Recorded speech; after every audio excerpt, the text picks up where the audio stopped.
Yuk. Gimana bros? Sebelumnya saya ucapkan selamat datang di istana saya yang sangat luar biasa minimalis. Sangat standaris. Punya proletar ya? Ya. Sangat standaris.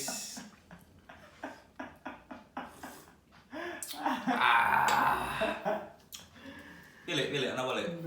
Pilih. Ini. Ini ganti topik ini. Terserah. Ganti topik ya. Ganti topik terserah kan.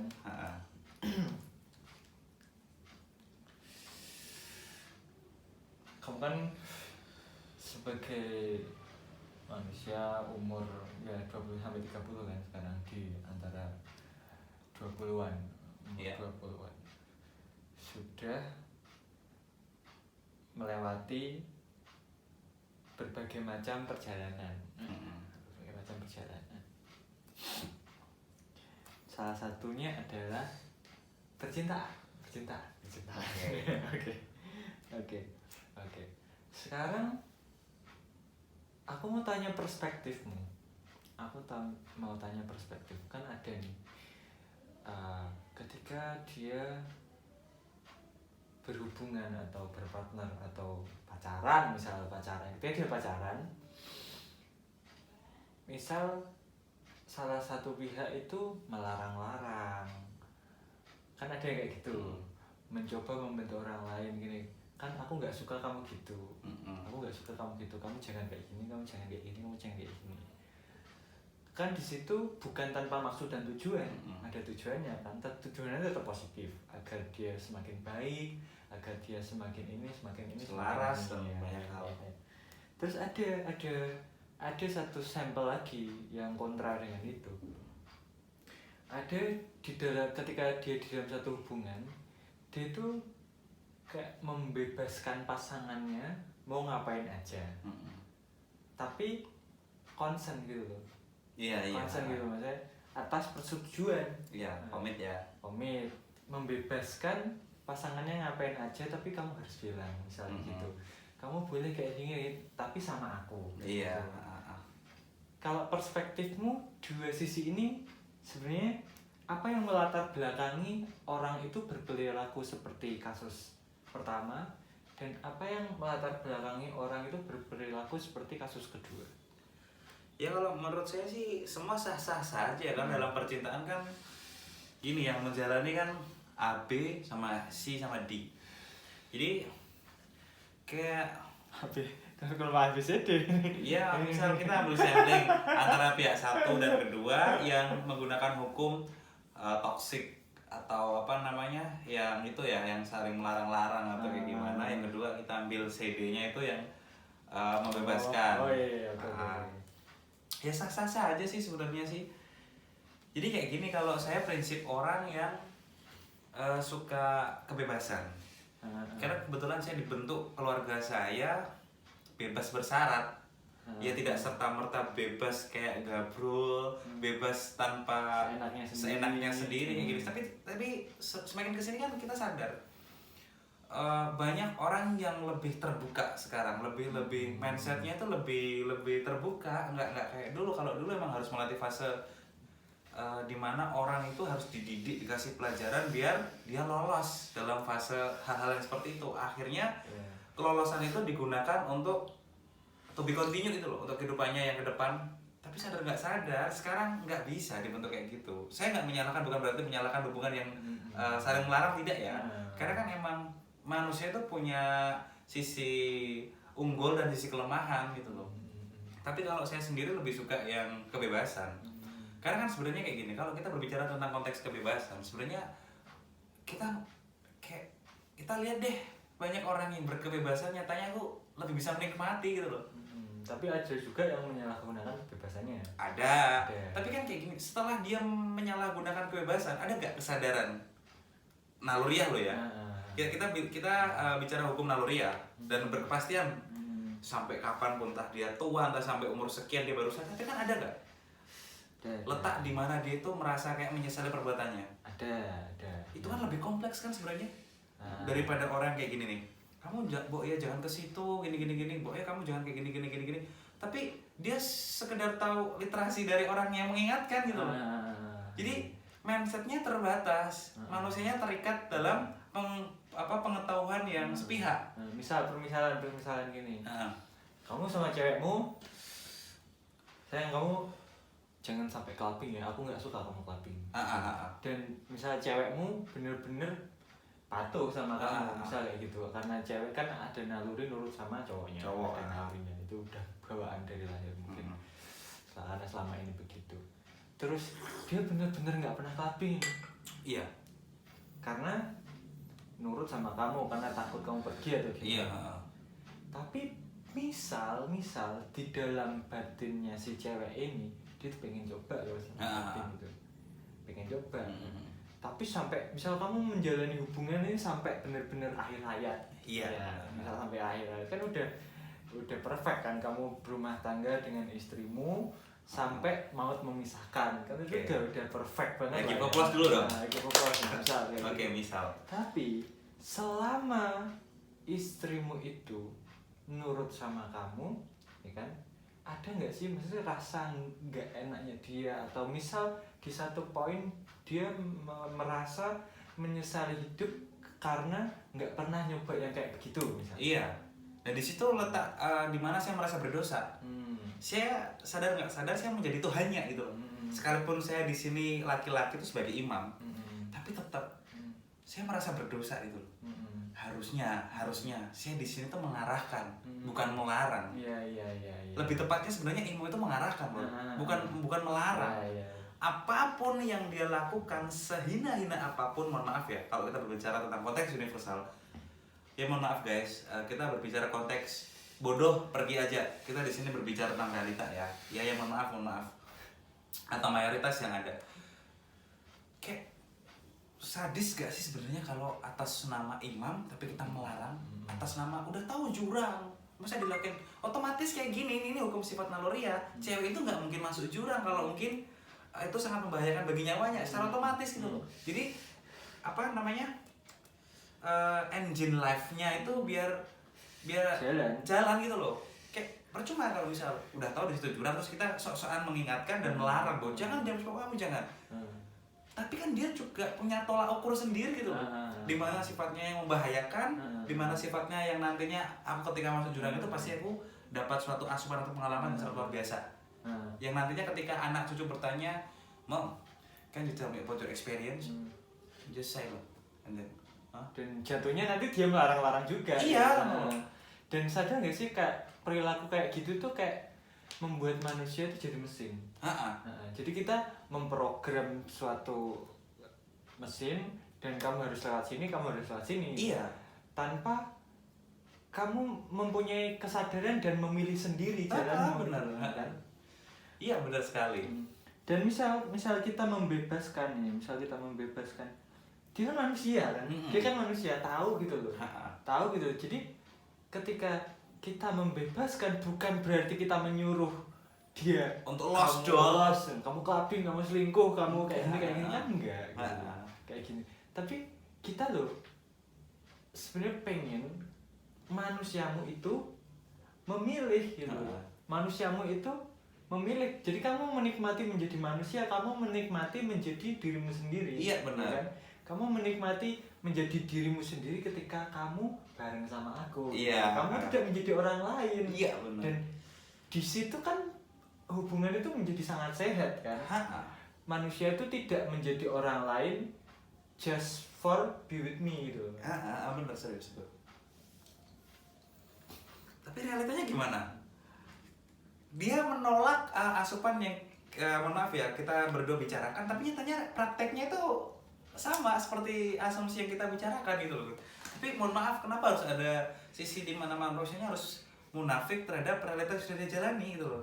Itu yang membuat kadang-kadang saya, ya ampun Mbok, ya wes gitu loh, nek misalnya gitu loh. Padahal saya yakin gitu loh, semakin kamu mengakui atas keterbatasan manusiamu dan semakin kamu bisa menikmati fase di mana kamu unggul atau ada sifat yang lebih atau karakter manusianya yang lebih, pasti kepake gitu loh. Jadi semakin kita sadar kekurangan, semakin kita sadar kelebihan gitu loh. Dan kita lebih terkontrol. Enggak pada saat plot dimana kita berbicara tentang kelebihan malah kita bercerita tentang kekurangan. Pada saat kita bercerita tentang kekurangan malah kita bercerita tentang kelebihan, malah kayak nggak match gitu loh. Iya kan? Kalau menurut aku sih gini sih. Aku lebih cenderung memilih antara dua itu ya, dua kasus itu ya. Aku lebih cenderung untuk membebaskan pasanganku. Misal aku berpasangan, aku lebih cenderung membebaskan pasanganku. Karena kenapa begitu? Ketika aku membebaskan pasanganku, kan aku jadi tahu gitu loh, maksudnya dia itu orangnya kayak gimana, dia lebih menjadi dirinya sendiri.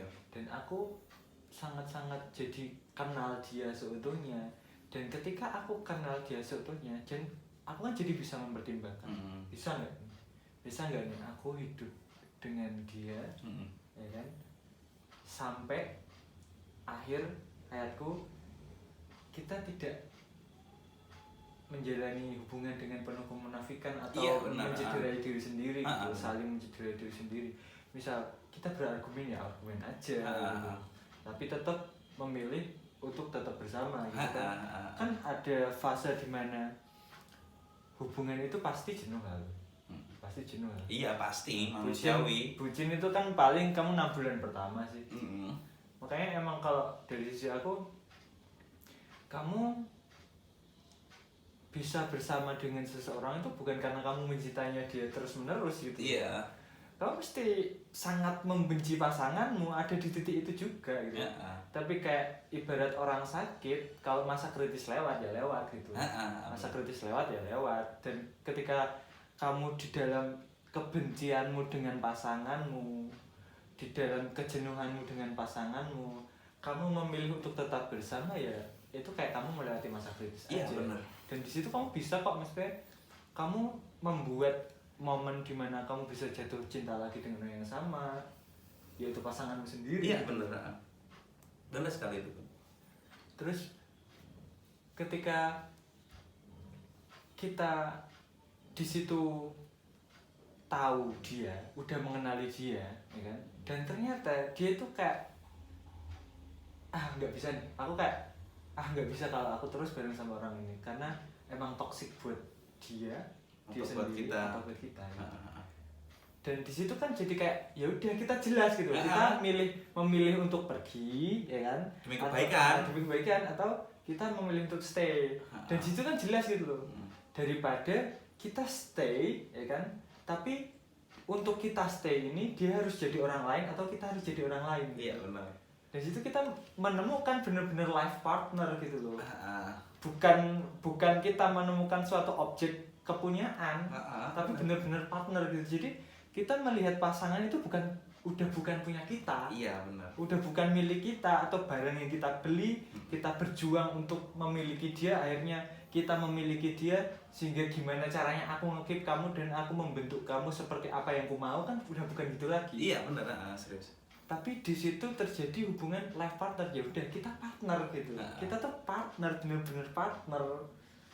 Iya. Hidup bareng-bareng tapi tetap pribadi, bersama-sama berdua tapi tetap pribadi. Kamu jadi diri kamu, aku jadi diri aku. Iya benar sekali. Oke, give applause dong buat statement kamu. Oke. Tapi kalau menurut saya kayak gini nih, saya bisa berikan sampel kayak gini. Bagaimana orang bisa bercerita atau menyatu padukan dalam komit suatu hubungan atau relationship di saat cewek atau cowoknya dipaksa dalam ikut jalur kereta api yang sama atau akses tujuan yang sama. Kan jadi kayak nihil gitu loh, percuma gitu loh. Paling mentok-mentoknya kamu dari sisi kanan, saya dari sisi kiri gitu, tapi tetap satu jalur gitu loh. Kayak beda, misalnya bertujuan ke Jakarta atau cewek bertujuan ke Surabaya misal. Jadi nanti ketika kita pulang, pasti dong, ini kan namanya relationship gitu loh. Pulang maksud ya, paham apa yang saya maksud ya. Ketika pulang itu loh, tujuannya beda, misal cowoknya tujuannya ke sana, ceweknya tujuannya ke sini. Jadi kita ketika pulang dan bertemu, bersanding dalam suatu hubungan yang sehat, kita bisa bercerita. What's your experience gitu loh. Dan yang cewek pun juga bisa bertanya, bagaimana pengalaman kamu. Jadi aset kita lebih kaya nggak? Nah, lebih banyak hal yang bisa. Lebih banyak hal gitu loh. Coba deh kalau misal kita, oke, saya mau ke Jakarta, ayo kamu ikut. Nanti kita tulis ya, kita resume perjalanan kita dari mulai Jepara ke Jakarta, kita resume. Pasti bahannya gak jauh beda gitu loh. Kita naik kereta yang sama, kita lewat jalur yang sama, kita pakai maskapai yang sama, paling cuma sudut pandang kita kanan dan kiri gitu. Iya kan? Kalau dia lihat sawah, saya lihat sungai. Begitu juga sebaliknya gitu loh. Terus kekayaan secara, jadi kayak gini, saya percaya dalam hubungan itu dibutuhkan di mana fase klimaks. Artinya klimaks kayak gini. Ketika orang sudah mentok, si cowok sudah mentok, si cewek sudah mentok dalam dunianya. Ketika dia bertemu, pasti akan mencapai dari klimaksasi yang sangat luar biasa dan pasti sangat berguna itu. Jadi ketika membimbing anak atau keturunan atau bertemu dengan orang lain itu, ketika si cewek berbicara tentang konteks pengalamannya, dia nggak memicu tentang karakter saya itu, dia nggak jadi diri saya, tapi memang benar-benar jadi seorang ibu. Begitu juga sebaliknya, ketika saya juga tidak terberatkan dengan hukum yang sudah saya terapkan dengan perempuan ini. Saya punya pengalaman sendiri, saya bisa jadi nega, dan we can go ahead gitu. Oke. Nice. Oh, give applause dong. Give applause. Kan kita ngobrol-ngobrol tentang hubungan ya. Iya. Hubungan suami istri atau pacaran. Udah ketemu titik temunya di situ kan. Terus kalau kita misal udah berumah tangga, terus kamu punya anak nih. Gimana caranya kamu nge-treat anakmu? Ya sama, jadi saya tidak membuang hal-hal yang dulu pernah saya lakukan, saya tetap sama, saya pakai. Tapi karena saya sudah kayak gini kan, saya lebih suka mendidik anak itu dewasa dengan nalurinya. Dewasa dia dengan Tuhannya. Ya, dewasa membuat dia wise gitu. Iya, bukan pintar kan? Iya, karena kalau kita menuntut pintar, terus ketika kita tanya dari mana kita bisa mengukur dia pintar, pasti kan tolak ukur itu kepintaran itu ada di saya, bukan dalam kompleks universal. Tapi kalau kita wise sama anak juga bisa menemukan titik di mana dia, oke, this is my passion gitu.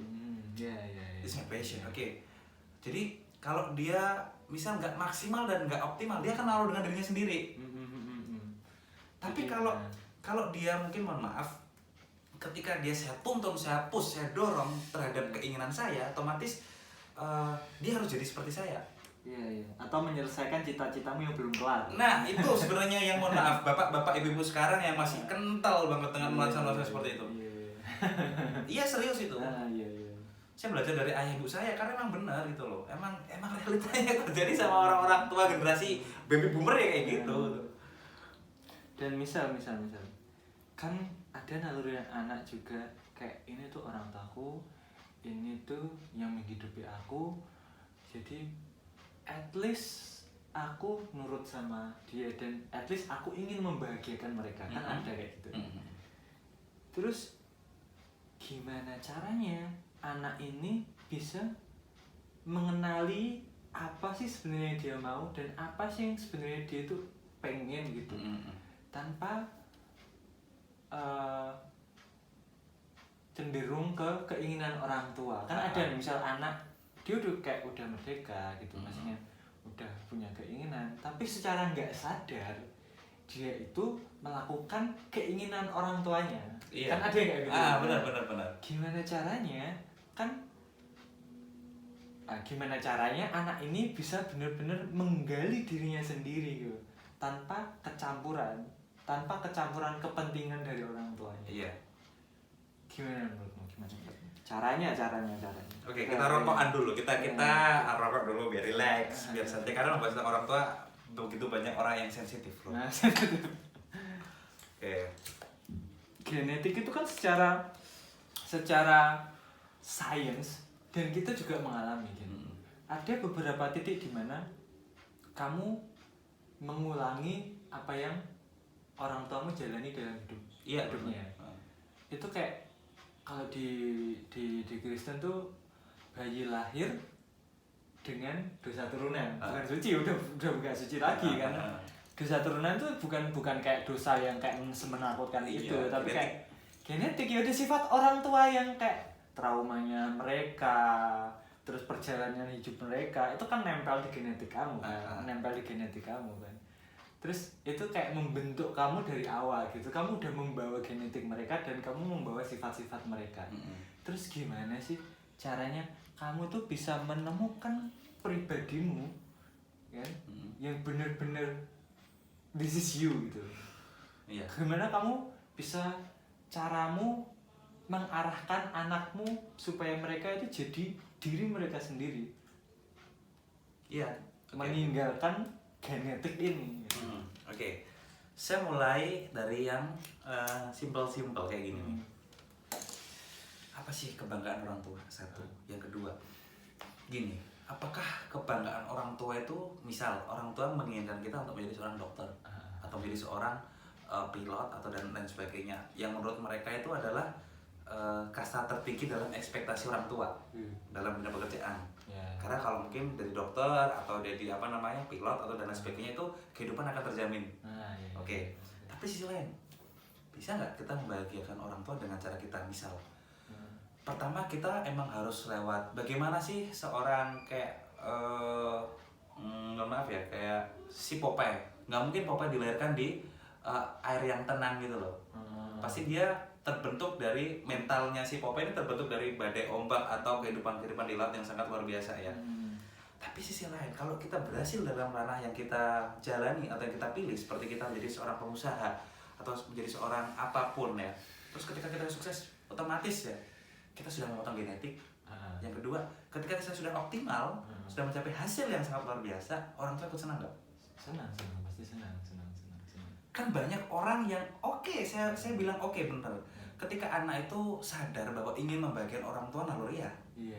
Tapi kan secara dogmatis sudah kebiasa dengar, artinya yaudah saya membahagiakan orang tua dengan cara orang tua yang seperti ini. Padahal dia belum tentu bisa. Oke lah, kita katakan 1-2 orang bisa. Tapi kan banyak yang terjadi, kita berbicara tentang mayoritas gitu loh.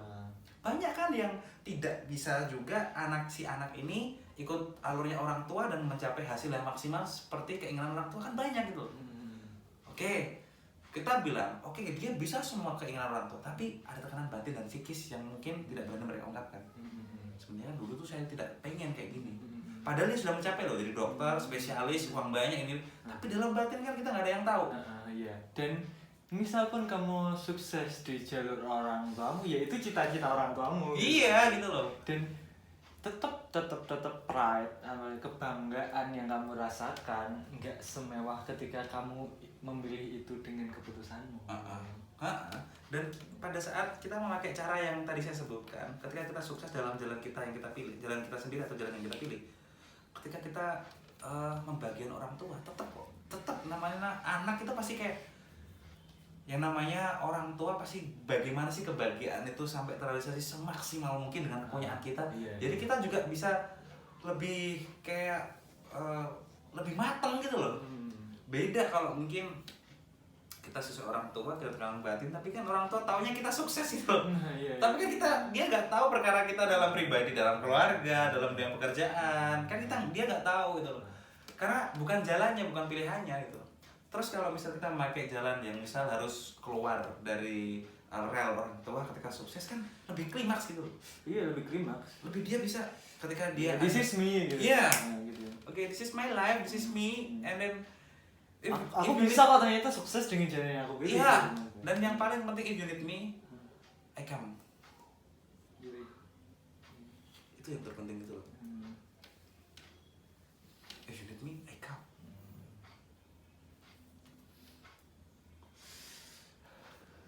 Give applause dong.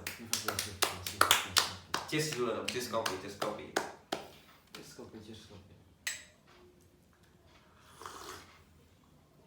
Kalau aku misal menjadi orang tua nanti ya,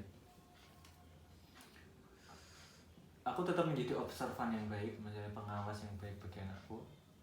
Aku melihat dia, aku akan menyisihkan waktu untuk melihat dia, apa sebenarnya bakat dia, apa sebenarnya kesukaan dia.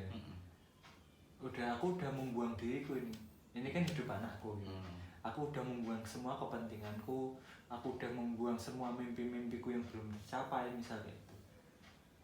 Aku melihat dia sebagai satu orang yang baru, yang baru mengenal dunia ini, dan aku mencoba menyucikan dia dari genetik yang kuturunkan, kayak gitu kan. Ya aku menjadi observan yang baik gitu. Aku melihat kalau dia tuh emang ada bakat di sini gitu. Kalau dan dia ada interest di sini, ya aku gimana caranya mensupport dia, mensupport dia. Dan kegagalan itu nggak selamanya kok gitu. Maksudnya sama kayak tadi, orang sakit kan berarti masa kritis gitu. Ketika kita mensupport dia, dia enjoy dan happy di situ, dengan bidang yang dia jalani. Misal musik gitu, dia suka musik, yaudah kita support dia dengan musik. Bukan karena musik ini udah menjadi genetik di keluargaku, bukan kayak gitu. Kan dia pasti ada interest yang baru kan. Dan misal dia interestnya sama, ya udah aku seperti itu. Dia ada kesenangan di bidang musik, ya udah aku support dengan musik. Gini. Aku mencoba terus untuk memberikan dia pilihan, bukan order. Gitu. Aku terus memberikan dia pilihan. Jadi dia itu dari kecil sudah kudidik untuk bertanggung jawab dengan dirinya sendiri. Iya, benar itu. Dengan sesimpel dia memilih apa yang dia akan lakukan. Gitu. Sesimpel dia memilih apa yang akan dia lakukan. Jadi semua konsekuensi dari apa yang dilakukan adalah tanggung jawabnya sendiri. Dari kecil gitu. Misal kamu mau makan apa? Gitu. Misal dari sesimpel itu, kamu sukanya apa? Dan dia harus bisa menjawab di situ. Jadi dia menentukan apa yang dia jalani. Iya, benar. Bukan aku, kamu kayak gini ya, kamu kayak gini ya, Dok. Bukan kayak gitu. Jadi aku kayak terus memberikan dia pilihan. Jadi kayak ya Tuhan pun sebenarnya kayak gitu loh. Ketika kita misal doa gitu ya, minta kaya atau minta sabar atau minta keluarga yang harmonis, atau kita meminta apapun itu, minta pacar yang cantik, apa Tuhan itu menjawabnya dengan mendatangkan itu? Kan enggak. Tapi Tuhan itu menjawab doa kita dengan mendatangkan pilihan gitu, dengan mendatangkan kesempatan untuk memilih gitu. Kamu pengen sabar nih, ya udah nih, aku kasih kesempatan untuk sabar. Kamu pengen pacar yang cantik nih, ya udah nih, kamu tak kasih kesempatan untuk punya pacar yang cantik. Kamu pengen kaya, ya udah, ini tak kasih kesempatan kamu untuk kaya. Gitu. Nah, di situ kan kita kayak kalau dari kecil manusianya terdidik untuk mandiri, kan dia jadi nggak menunggu lagi, tapi dia take action gitu. Dia memilih dan take action. Kalau aku gitu sih. Iya benar, serius. Iya benar. Jadi kamu bener-bener jadi manusia gitu dengan pilihanmu, dan kamu pasti apapun yang kamu pilih itu kayak no regrets banget sih. Kamu menjalani hidup tuh tanpa penyesalan, karena dari kecil kamu sudah terbiasa dengan kegagalan. Atas pilihanmu sendiri kayak gitu. Kamu sudah terbiasa dengan penyesalan juga, karena kamu sudah terbiasa dengan kegagalan dan penyesalan. Sebesar apapun kegagalan dan penyesalanmu di masa yang akan datang, itu nggak akan terasa segitunya kok. Itu nggak akan begitu menghantammu kok. Jadi kamu kayak udah enjoy life aja gitu bagi anakku nanti. Iya benar itu, karena ini mungkin sebagai kata penutup juga, sebagai closing. Sebenarnya kayak gini, kita bisa lihat manusia tangguh dalam sisi apa? Dalam sisi kebiasaannya dia, seringnya dia melakukan, kebiasaan dia untuk memulai, kebiasaan dia untuk jatuh, dan itu loh sebenarnya hal besar yang mohon maaf ya, kita saat ini masih tertatih-tatih untuk mencoba hal itu. Karena memang kebiasaan seseorang menuntun orang itu untuk menjadi lebih tangguh. Oke, see you. Aku tak briefing, kau kata-kata indah yang akhir malah. Ya ini mau kata-kata indah. Akhir.